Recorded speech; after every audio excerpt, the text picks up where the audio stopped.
natin ang ating pagdiriwang sa ngalan ng Ama at ng Anak at ng Espiritu Santo. Amen. Ang pagpapala ng ating Panginoong Hesukristo, ang pag-ibig ng Diyos Ama, at ang pagkikipagkaisa ng Espiritu Santo naway sumainyong lahat. At sumaiyo rin. Mga kapatid kay Kristo at mga kadiboto, sa araw na ito ay ating ipinagdiriwang ang kapistahan ng kalinis-linisang puso ni Maria. Tayong lahat ay tinipon ng ating Nuestro Padre Jesus Nazareno bilang kaanib ng angkan ng Diyos. Tinipon niya tayo dahil mahal niya tayo. Kaya dumulog po tayo sa ating maawaing Panginoon na nagpapatawad ng lubos. Sinugong tagapagpagaling sa mga nagsisisi, Panginoon, kaawaan mo kami. Panginoon, kaawaan mo kami. Dumating na tagapag-anyayang mga makasalanan ay magsisi. Kristo, kaawaan mo kami. Kristo, kaawaan mo kami. Nakaluklok ka sa kanan ng Diyos Ama para ipamagitan kami. Panginoon, kaawaan mo kami. Panginoon, kaawaan mo kami. Kaawaan tayo ng makapangyarihang Diyos. Patawarin tayo sa ating mga kasalanan at patnubayan tayo sa buhay na walang hanggan. Amen. Gloria in excelsis Deo.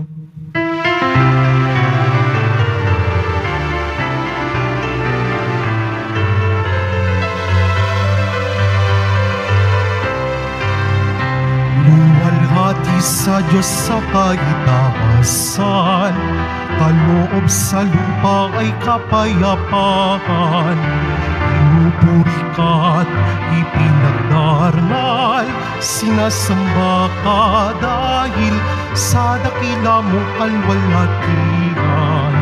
Panginoong aming Diyos sa rin ng langit, Amang makapangyarihan, Panginoong Hesukristo, buktong na anak ng Diyos, Kordero ng Ama.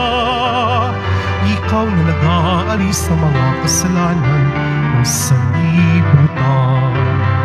Tanggapin mo ang aming kahilingan. Ikaw na naluluklok sa kanan ng Ama. Maawa ka sa amin. Ikaw lamang ang banal, Panginoong Hesukristo, kasama ng Espiritu, sa luwalhati ng Ama. Amen. Amen. Amen. Amen. Manalangin tayo. Ama naming makapangyarihan, sa puso ng mahal na Birhen ay naghanda ka ng tirahan sa iyong banal na Espiritu. Ipagkaloob mo dahil sa kaniyang panalangin na kami maging mga templo ng iyong kaluwalhatian, alang-alang sa anak mo, si Jesucristong Panginoon namin, nabubuhay at naghaharing kasama mo at ng Espiritu Santo magpa sa walang hanggan. Amen. Magsiupo muna po ang lahat.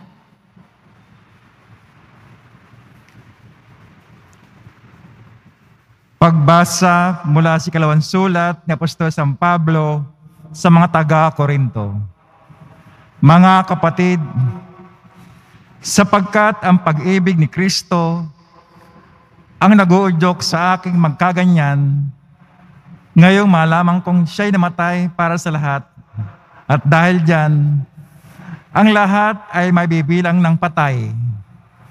Namatay siya para sa lahat, upang ang mga nabubuhay ngayon ay huwag na mabuhay para sa sarili, kundi para kay Kristo na namatay at muling nabuhay para sa kanila. Kaya ngayon, ang pagtingin namin kanino man ay hindi na batay sa sukatan ng tao. Noong una ay gayon ang aming pagkakilala kay Kristo Ngunit ngayon hindi na. Kaya't ang sinumang nakipag-isa kay Kristo ay isa ng bagong nilalang. Wala na ang dating pagkatao, siya ay bago na. Ang Diyos ang gumawa ng lahat ng ito sa pamamagitan ni Kristo. Binilang niya ako ang kaibigan, di nakaaway, at hinirang niya ako upang panumbalikin sa Kanya ang mga tao. Ang ibig kong sabihin, ang tao ay binibilang ng Diyos na Kanyang kaibigan sa pamamagitan ni Kristo at nililimutan niya ang kanilang mga kasalanan. At pinagkakatiwala niya sa akin ang balitang ito. Kaya't ako'y sugo ni Kristo. Parang ang Diyos na rin ang namamanhik sa inyo sa pamamagitan ko. Makipagkasundo kayo sa Diyos. Hindi nagkasala si Kristo, ngunit dahil sa atin, siya'y ibinilang na makasalanan upang makipag-isa tayo sa Kanya at mapabanal sa harapan ng Diyos sa pamamagitan niya.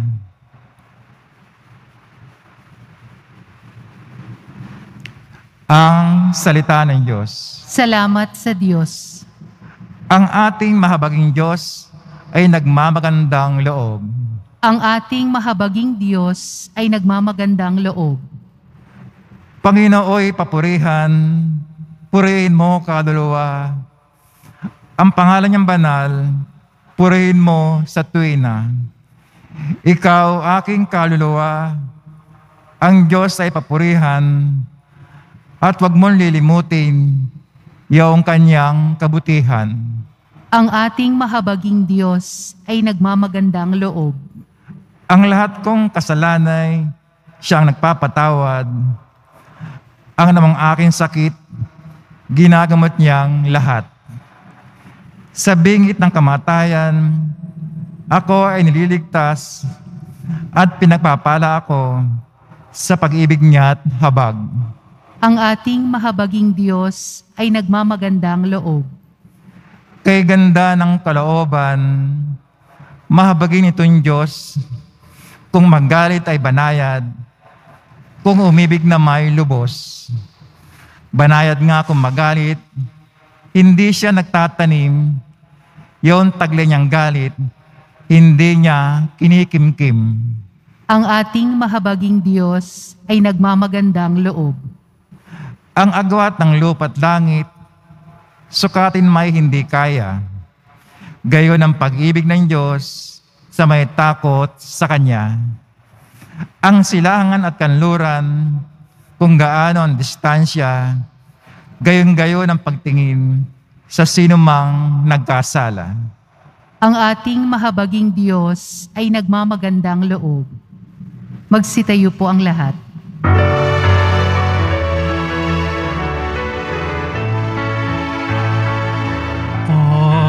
Alleluia, Alleluia, Alleluia,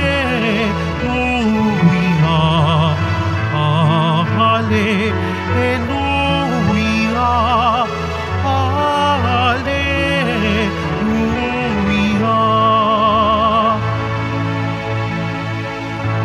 Sa salita mo akitin ang puso ko at loobin, nang ikaw ay aking sundin. Alleluia, Alleluia, Alleluia,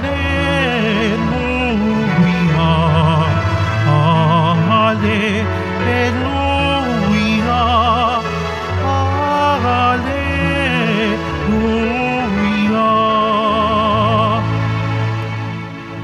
Sumainyo ang Panginoon. At sumaiyo rin. Ang mabuting balita ng Panginoon ayon kay San Lucas. Papuri sa iyo, Panginoon. Taon-taon tuwing pista ng Paskwa, ang mga magulang ni Jesus ay pumupunta sa Jerusalem At nang 12 taon na siya, pumaroon sila gaya ng dati nilang ginagawa. Pagkatapos ng pista, sila'y umuwi na. Nagpaiwan si Jesus sa Jerusalem, ngunit hindi ito napansin ng kaniyang mga magulang, sa pag-aakala ng isa na si Jesus ay kasama ng isa. Nagpatuloy sila sa maghapong paglalakbay. Nang malaman nilang hindi siya kasama, siya hinanap nila sa kanilang mga kamag-anak at kakilala. Hindi nila siya natagpuan, kaya't bumalik sila sa Jerusalem upang doon hanapin. At nang 3 araw, natagpuan nila si Jesus sa loob ng templo, nakaupong kasama ng mga guro. Nakikinig siya sa kanila at nagtatanong, at ang lahat ng nakarinig sa kanya ay namangha sa kanyang katalinuhan. Nagtaka rin ang kanyang mga magulang nang siya'y makita. Sinabi ng kanyang ina, "Anak, bakit naman ganyan ang ginawa mo sa amin? Balisang-balisa na kami ng iyong ama sa paghahanap sa iyo." Sumagot siya, "Bakit po ninyo ako'y nahanap? Hindi ba ninyo alam na ako'y dapat na nasa bahay ng aking ama?" Ngunit hindi nila naunawaan ang pananalitang ito. Sila'y umuwing kasama nila sa Nazareth at naging isang masunuring anak. Ang lahat ng bagay na ito ay iningatan ng kanyang ina sa kaniyang puso. Ang mabuting balita ng Panginoon. Pinupuri ka namin, Panginoong Hesukristo. Magsiupo muna po ang lahat. Magandang umaga po sa inyong lahat, mga kapatid kay Kristo. Sa lahat po ng ating mga taga-subaybay sa iba't ibang online platforms at sa lahat ng ating mga kadiboto sa iba't ibang panig ng Pilipinas at maging sa buong mundo kung saan tayo ay naaabot ngayon ng ating live streaming. Mapayapang umaga din po sa inyong lahat. Purihin at dakilain natin ang ating Panginoon, ang mahal na poong Jesus Nazareno. Palakpakan po natin ang ating Diyos na buhay. Mga kapatid kay Kristo at mga kadiboto, ang kapistahan ng kalinis-linisang puso ni Maria ay agad na ipinagdiriwang pagkatapos ng kapistahan ng banal at kamahal-mahalang puso ni Jesus. Dahil ang debosyon sa dalawang pusong ito ay kapwa magkasamang itinataguyod bilang isang paraan ng mas malalim na pagpasok natin sa misteryo ng pag-ibig ng Diyos. Inyo pong maitatanong, bakit po, Father, magkasunod ang pagdiriwang na ito? Ang dahilan po ay dahil ang puso ni Jesus at ang puso ni Maria ay hindi mapaghihiwalay. Sila ay pinagsama at pinagbuklod ng perpektong pag-ibig. Kaya nga lagi ninyong naririnig ito, to Jesus through Mary. Ibig sabihin, kung gusto nating pumunta at lumapit sa ating Panginoong Hesukristo, si Maria ay siguradong daan dahil lagi niyang kasama ang kaniyang anak. Si Maria laging nakabantay at nakaalalay sa ating mahal na poong Jesus Nazareno. At gayon din naman, ang ating Panginoong Hesus laging nakatutok sa kapakanan ng kaniyang ina na si Maria. At ito ang sinasabi sa atin sa Ebanghelyo noong magkasama silang pumunta sa Jerusalem. Patuloy na hinanap si Jesus noong mapag-alaman nila na siya ay hindi nila kasama. Patuloy ang pag-aalala ni Maria. Patuloy ang kaniyang pagkalinga. Patuloy ang kaniyang pag-ibig. Ang puso ni Maria ay kalinis-linisan sapagkat alam natin na itinakda siya ng Diyos upang ipaglihi na walang kasalanan, upang isilang sa kaniyang sinapupunan ang anak ng Diyos at ating tagapagligtas. At si Maria na natiling malinis sa kaniyang pagsunod sa kalooban ng Diyos. Kaya nga ang kaniyang puso dalisay at malinis kahit naranasan ng ating mahal na ina ang iba't ibang uri ng pagdurusa. Noong 1944 po, sa gitna ng ikalawang digmaang pandaigdig, inialay ni Pope Pius XII ang buong mundo sa makainang pagkalinga at proteksyon ng kalinis-linisang puso ni Maria.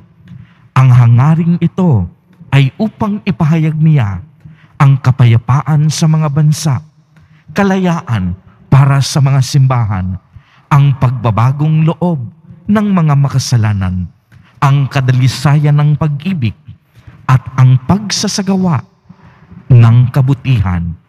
Kaya nga po ang debosyon sa banal at kamahal-mahalang puso ni Jesus, habang ito ay nakatuon sa napakalaking pagmamahal ng Diyos sa sangkatauhan, kahit na ang mga tao itinaboy, kinutya, at hindi tinanggap ang ating Panginoon. Ang Diyos hindi napagod na mahalin at intindihin tayo. Ang Diyos patuloy tayong pinatatawad. Ang pag-ibig ng ating mahal na Poong Jesus Nazareno, tunay na walang kupas. Ito ay pinatunayan niya hanggang kamatayan sa krus. Ang debosyon naman sa kalinis-linisang puso ni Maria ay nagtuturo sa atin ng kaniyang pag-ibig kay Jesus at sa Diyos Ama. Kaya nga po tulad ni Maria, naway ibigin din natin ang Diyos.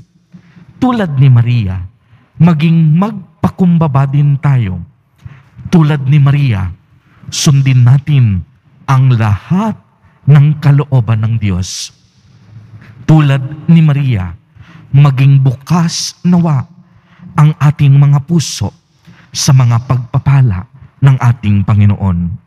Subalit mga kapatid kay Kristo at mga kadiboto, lagi po nating pakatatandaan na ang kabanalan, kadalasayan at kabusilakan ng puso ni Maria ay galing lamang sa kalinis-linisang puso ng ating mahal na Poong Jesus Nazareno.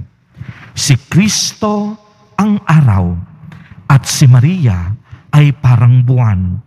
Ang kagandahan ng buwan ay dahil sa liwanag na tatanggap nito mula sa araw. At ang araw na ito na patuloy na nagbibigay sa atin ng liwanag ay walang iba kundi ang ating Nuestro Padre, Jesus Nazareno. Amen. Purihin at dakilain natin ang ating Panginoon, ang mahal na Poong Jesus Nazareno.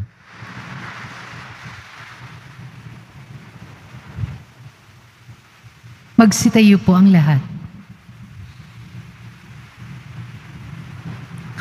Mga minamahal kong kapatid, idalangin natin sa Diyos na mapagmahal nating Ama, na sa pagsunod natin sa halimbawa ni Maria, sa tuwina ay hanapin at tuparin natin ang kaniyang kalooban.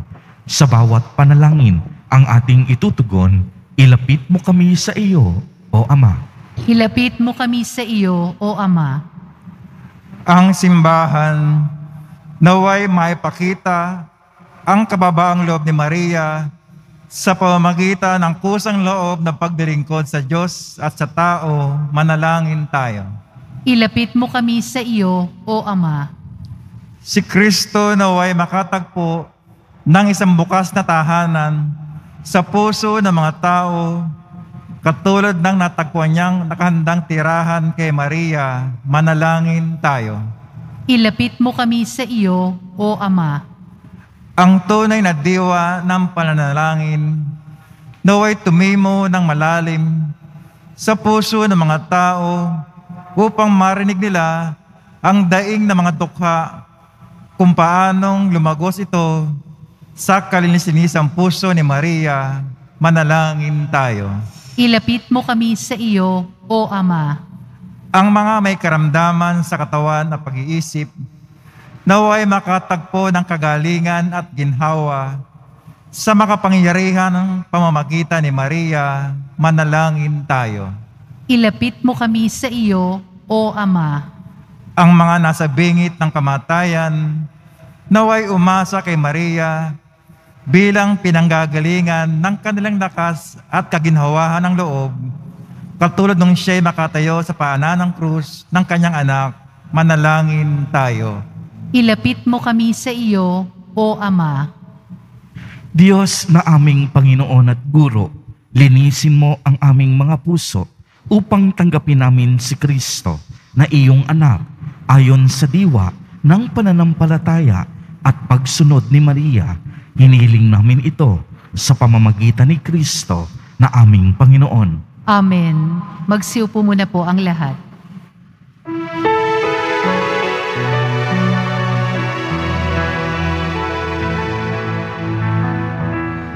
Handog namin sa iyo, Ama, ang tinapay at alak na ito. Handog ng bayang umaasa, sumasamba't nagmamahal sa'yo. Handog namin sa iyo, Ama, ang tinapay at alak na ito. Handog ng bayang umaasa, sumasamba't nagmamahal sa'yo. Magsitayo po ang lahat. Manalangin kayo mga kapatid upang ang paghahain natin ay kalugdan ng Diyos sa mga makapangyarihan. Tanggapin nawa ng Panginoon itong paghahain sa iyong mga kamay, sa kapurihan niya at karangalan sa ating kapakinabangan at sa buong sambayanan niyang banal. Ama naming lumikha, ikaw ay puspos ng awa at pag-ibig sa tanan. At dahil sa iyong pag-ibig na nag-uumapaw, ibinigay mo sa amin ang bugtong mong anak na pinakamamahal. Ipagkaloob mong kami makaisa niyang lubusan upang ang pagsamba sa iyo'y marapit naming maialay sa pamamagitan niya kasama ng Espiritu Santo magpa sa walang hanggan. Amen. Sumainyo ang Panginoon. At sumaiyo rin. Itaas sa Diyos ang inyong puso at diwa. Itinaas na namin sa Panginoon. Pasalamatan natin ang Panginoong ating Diyos. Marapat na siya ay pasalamatan. Ama naming makapangyarihan, tunay ngang marapat na ikaw ay aming pasalamatan. Bukod mong pinagpalang maging ina ni Hesukristo, ang mahal na birheng nagpupuri at nagagalak sa iyo. Ikaw ang gumawa ng tanang dakilang bagay. Ikaw ang lumingap sa lahat kailanman. Nilingap mo ang mahal na birhen bilang iyong abang alipin na iyong binigyan ng tungkuling kumalinga sa anak mong manunubos namin. Kaya kaisa ng mga anghel na nagsisiawit ng papuri sa iyo nang walang humpay sa kalangitan, kami nagbubuni sa iyong kadakilaan.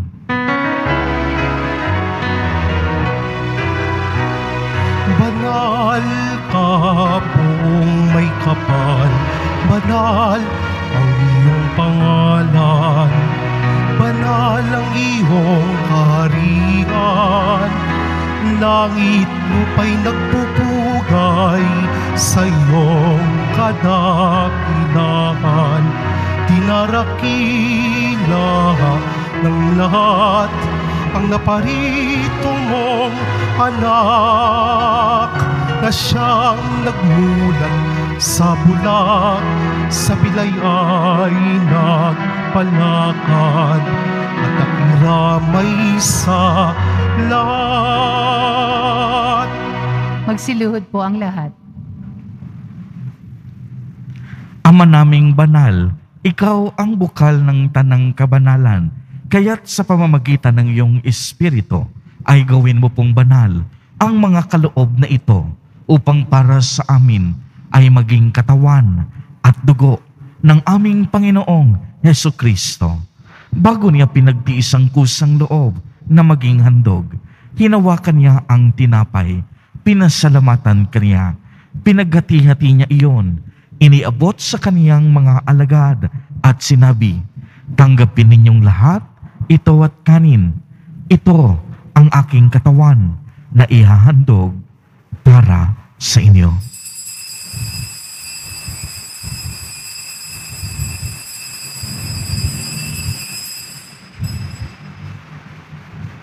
Gayon din naman noong matapos ang hapunan, hinawakan niya ang kalis, muli kaniyang pinasalamatan. Iniabot niya ang kalis sa kaniyang mga alagad at sinabi, "Tanggapin ninyong lahat ito at inumin. Ito ang kalis ng aking dugo, ng bago at walang hanggang tipan, ang aking dugo na ibubuhos para sa inyo at para sa lahat sa ikapagpapatawad ng mga kasalanan. Gawin ninyo ito sa pag-alaala sa akin."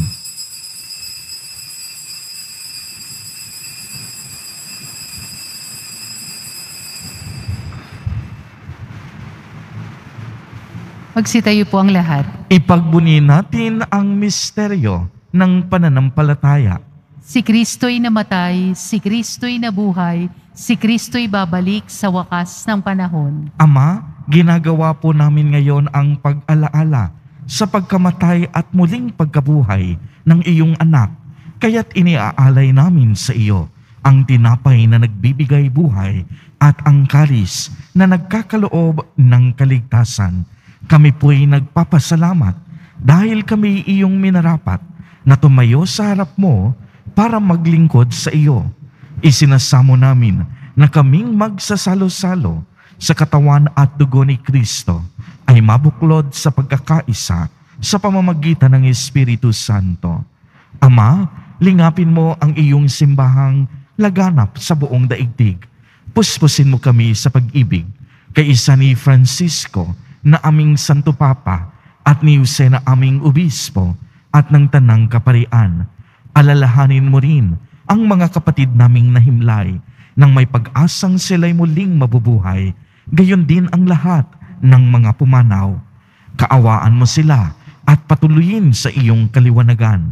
Kaawaan mo at pagindapatin kaming lahat na makasalo sa iyong buhay na walang wakas, kaisa ng mahal na Birheng Maria na ina ng Diyos, ng kabiyak ng puso niyang si San Jose, kaisa ng mga apostol ni San Juan Bautista at ng lahat ng mga banal na namuhay dito sa daigdig ng kalugod-lugod sa iyo.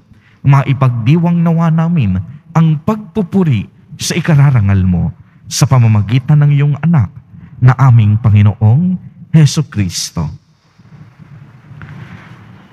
Sa pamamagitan ni Kristo, kasama niya at sa Kanya, ang lahat ng parangal at papuri ay sa iyo, Diyos amang makapangyarihan, kasama ng Espiritu Santo, magpa sa walang hanggan. Amen. Amen. Amen. Sa tagubilin ng mga nakagagaling na utos at turo ni Jesus na Panginoon natin na Diyos, ipahayag po natin ng lakas loob. Ama namin, sumasalangit ka. Sambahin ang ngalan mo, mapasa amin ang kaharian mo, sundin ang loob mo dito sa lupa para nang sa langit. Bigyan mo kami ngayon ng aming kakanin sa araw-araw at patawarin mo kami sa aming mga sala para nang pagpapatawad namin sa nagkakasala sa amin. At huwag mo kaming ipahintulot sa tukso at iadya mo kami sa lahat ng masama. Hinihiling namin na kami iadya sa lahat ng masama, pagkalooban ng kapayapaan araw-araw, iligtas sa kasalanan at ilayo sa lahat ng kapahamakan, samantalang aming pinananabikan ang dakilang araw ng pagpapahayag ng tagapagligtas naming si Hesukristo. sapagkat iyo ang kaharian at ang kapangyarihan at ang kapurihan magpakailanman. Amen. Panginoong Jesucristo, sinabi mo sa iyong mga apostol, kapayapaan ang iniiwan ko sa inyo. Ang aking kapayapaan ang ibinibigay ko sa inyo. Tunghayan mo ang aming pananampalataya at huwag ang napakadami at paulit-ulit naming pagkakasala.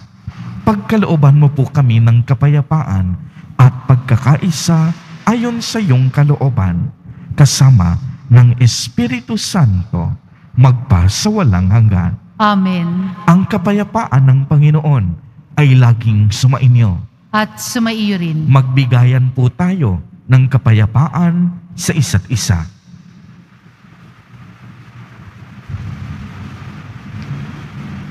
Kordero ng Diyos na nag-aalis ng mga kasalanan ng sanlibutan, maawa ka sa amin. Kordero ng Diyos na nag-aalis ng mga kasalanan ng sanlibutan, maawa ka sa amin. Kordero ng Diyos na nag-aalis ng mga kasalanan ng sanlibutan, ipagkaloob mo sa amin ang kapayapaan. Magsiluhod po ang lahat. Mga kapatid kay Kristo at mga kadiboto, narito ang ating Nuestro Padre, Jesus Nazareno. Lumapit po tayo sa Kaniya at magbalik loob. Siya ang kordero ng Diyos. Siya ang nag-aalis ng mga kasalanan ng sanlibutan. Mapapalad po tayo na inaanyayahan sa Kaniyang piging. Panginoon, hindi ako karapat-dapat na magpatuloy sa iyo, ngunit sa isang salita mo lamang ay gagaling na ako. Ipagsanggalang nawa ako ng katawan at dugo ni Kristo para sa buhay na walang hanggan. Amen.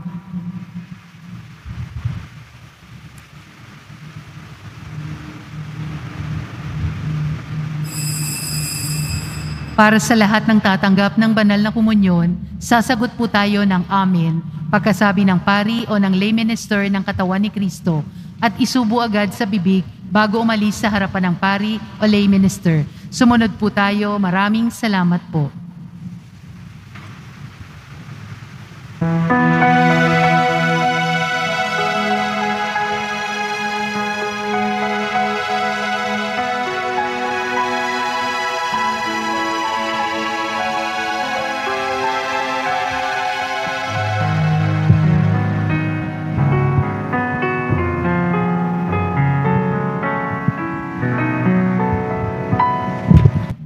Magsitayo po ang lahat. Manalangin tayo.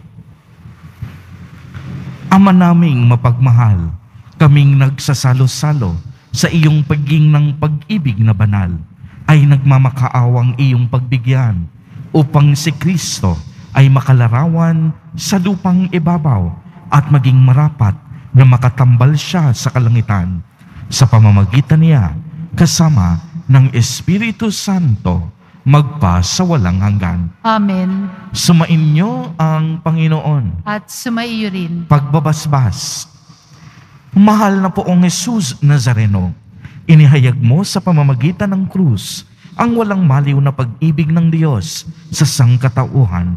Pakinggan mo ang kahilingan ng iyong angkan na nagsusumamo sa iyo.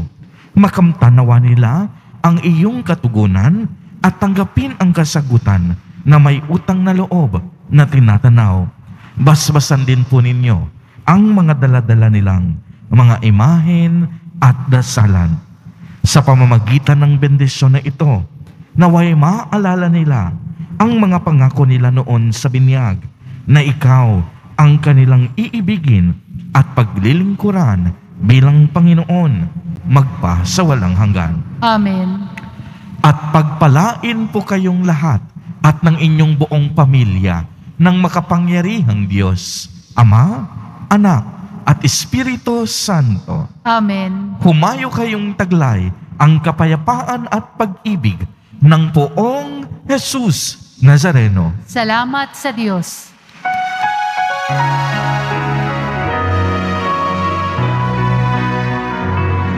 Cristo Padre Jesus Nazareno, Sinasamba ka namin, pinipintuho ka namin. Aral mo ang aming buhay at kaligtasan, Nuestro Padre Jesus Nazareno. Iligtas mo kami sa kasalanan. Ang krus mong kinamatayan ay sagisag ng aming kaligtasan.